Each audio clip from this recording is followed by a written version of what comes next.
వైదిక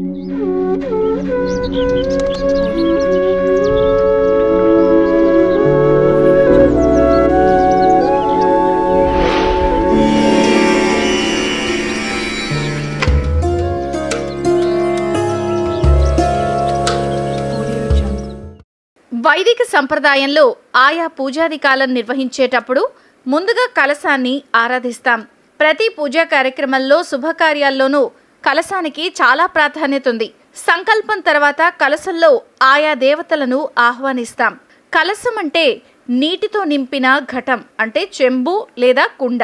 సాధారణంగా కలశాన్ని వెండి, రాగి, ఇత్తడి, మట్టితో చేసిన పాత్రల్లో ఉపయోగిస్తాం. అయితే ఎక్కువగా పాత్రలను కలశంగా వినియోగిస్తాం.